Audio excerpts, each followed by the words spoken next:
Hello भाई, राम राम। तो आइए एक अच्छे से टॉपिक पढ़ने वाले हैं। टॉपिक का नाम है पाइथागोरस ट्रिपलेट। पाइथागोरस ट्रिपलेट क्या है तो आइए बताते हैं। जैसे सबसे पहले उन्होंने एक पाइथागोरस गणितज्ञ थे, उन्होंने क्या बताए थे तो किसी राइट एंगल ट्रायंगल में यानी किसी समकोण त्रिभुज में ये 90 डिग्री का सामने जो होता है कर्ण को हाइपोटेनस बोलते हैं। बाकी ये परपेंडिकुलर और ये बेस। अब ये लंब और आधार जो है एक चेंज हो सकता है, उसे कोई दुख तकलीफ की बात नहीं है। ये भी परपेंडिकुलर हो सकता है और ये बेस हो सकता है। तो ये लंब और ये आधार, तो ये क्या होता है कर्ण का भी बदलता नहीं है। तो उन्होंने क्या बताए थे कि किसी राइट एंगल ट्रायंगल में अर्थात समकोण त्रिभुज में क्या होता है, कर्ण स्क्वायर यानी हाइपोटेनस का स्क्वायर बराबर होता है लंब स्क्वायर जोड़ आधार स्क्वायर, अर्थात परपेंडिकुलर का स्क्वायर प्लस बेस स्क्वायर। इन्होंने क्या बताए थे कि ये कर्ण स्क्वायर बराबर लंब स्क्वायर जोड़ आधार स्क्वायर। अब होता क्या है, जैसे मैं बोलता हूं क्या कि अगर मान लीजिए लंब 3 है, लंब क्या है 3 है, आधार क्या है 4 है, तो आप बोलेंगे कि कर्ण इससे निकल जाएगा, 3 है 4 है, और तो ये हो जाएगा आपका 5। निकालेंगे तो ये सेटिस्फाई करेगा।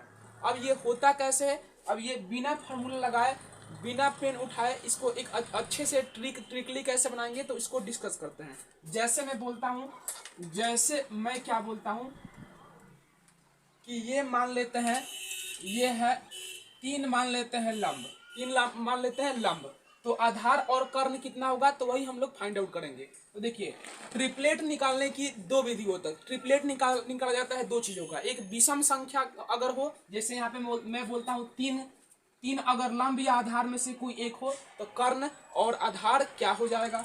अगर मैं बोलता हूं कि 8 एक लंब हो या 8 एक आधार हो तो कर्ण और लंब क्या हो जाएगा।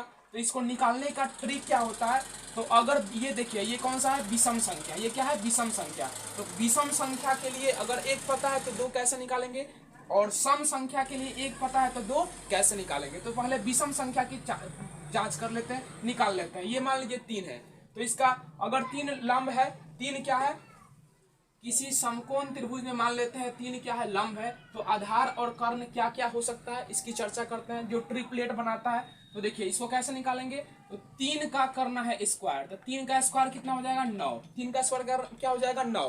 अब 9 में से 1 घटा लेना है, 9 में से क्या करना है 1 घटा लेना है, तो 9 में से 1 जगह क्या होगा 8। अब 8 को 2 भागों में बांट देना है, 8 को कितने भागों में 2, तो यहाँ पे 4 हो जाएगा और 1 4 हो जाएगा, और एक 9 में से घटाए थे तो इस 4 या 4 किसी में एक क्या कर देना है जोड़ देना है, तो 4 में 1 जोड़ देंगे तो क्या हो जाएगा 5। तो देखिए लंब 3 तो आधार 4 और कर्ण कितना हो जाएगा 5, या कर्ण 5 लंब 4 और आधार कितना हो जाएगा 3। ऐसे तो एक दूसरा एग्जांपल लेते हैं। जैसे हम बोलते हैं 5 अगर क्या है लंब या आधार में से कोई एक है तो कर्ण क्या होगा और आधार क्या होगा इसकी चर्चा करेंगे। तो सबसे पहले कुछ नहीं करना है, 5 का स्क्वायर करना है। 5 का स्क्वायर कितना होगा 25, 25 में से 1 घटा लेना है, 25 में से 1 जाएगा 24, 24 को 2 भागों में बांटेंगे तो 12 12 होगा, ये 12 और ये 12, और 25 में से 1 घटाए थे तो फिर इस 12 में या किसी 12 में 1 जोड़ देना है, तो बोले 12 में 1 जोड़ेंगे तो क्या हो जाएगा 13, अर्थात लंब 5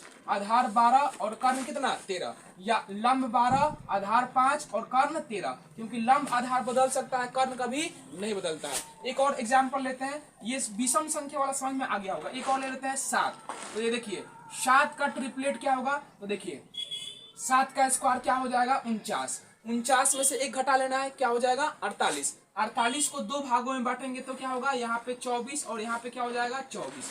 अब 1 घटाए थे तो 1 जोड़ लेना है, तो ये 24 में 1 जोड़ेंगे कितना हो जाएगा 25, तो 7 24 25, ये ट्रिपलेट हो गया 7 24 25। तो ये था विषम संख्या को ट्रिपलेट निकालने का। अब हम पढ़ेंगे सम संख्या का ट्रिपलेट कैसे निकालते हैं।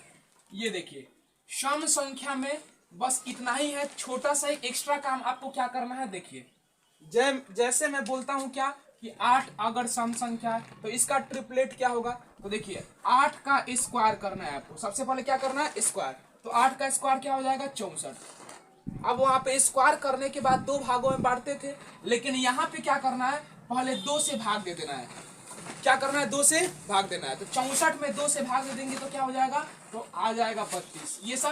ये सब ओरल करने वाला है, लिखने की जरूरत नहीं होगा। अब 32 में से क्या कर लेना है, 2 घटा लेना है। 32 2 से भाग देने के बाद क्या करना है, इसमें से 2 घटा लेना है। तो 32 में से 2 जाएगा 30।